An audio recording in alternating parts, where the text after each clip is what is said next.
ప్రధానమంత్రి ఆవాస్ యోజన కింద పేదలకి ఇళ్లు కట్టించిన, ఉజ్వల కింద మహిళలకి ఉచిత గ్యాస్ కనెక్షన్ ఇచ్చిన, మరి ముద్రా యోజన కింద వారికి కొలాటరల్ లేకుండా లోన్స్ ఇప్పించిన, 18,000 గ్రామాలకి ఎక్కడైతే విద్యుత్ లేదో అక్కడికి విద్యుత్ సరఫరా కల్పించిన, లేదా జల్ జీవన్ మిషన్ కింద ఇవాళ శుద్ధమైనటువంటి త్రాగునీరు పేదలకు అందించిన, ఆ దిశగా చూసినట్లయితే పేదల జీవితాల్లో ఒక మంచి మార్పు నరేంద్ర మోడీ గారి నాయకత్వంలో ఉన్నటువంటి భారతీయ జనతా పార్టీ దేశంలో ఉన్నటువంటి పేదలకి అందించింది అని చెప్పి సగర్వంగా మేము చెప్పుకుంటాం.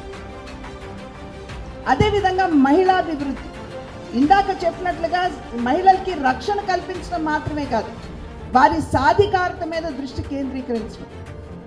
ఇవాళ సెల్ఫ్ హెల్ప్ గ్రూప్స్లో చూసినట్లయితే దేశంలో 1 కోటి సెల్ఫ్ హెల్ప్ గ్రూప్స్ ఉన్నట్లయితే దగ్గర 12 కోట్ల మంది మహిళలు ఇవాళ సెల్ఫ్ హెల్ప్ గ్రూప్స్లో భాగస్వాములుగా ఉన్నారు.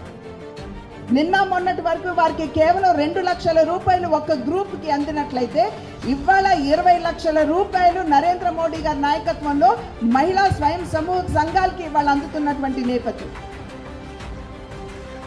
జెమ్ అనేటువంటి పోర్టల్ని ఓపెన్ చేసి మహిళా పారిశ్రామికవేత్తలుగా మలచబడినటువంటి మహిళల ద్వారా ఉత్పన్నమైనటువంటి ఉత్పత్తుల్ని జెమ్ పోర్టల్ మాధ్యమంగా ఇవాళ వారు అమ్ముకునేటువంటి వస్తు మాత్రమే కాకుండా వారు ఇవాళ పారిశ్రామికవేత్తలుగా వ్యాపారవేత్తలుగా లక్షాధికారులుగా తీర్చిదిద్దేటువంటి ప్రయత్నం ఇవాళ నరేంద్ర మోడీ గారి సారథ్యంలో జరుగుతుంది.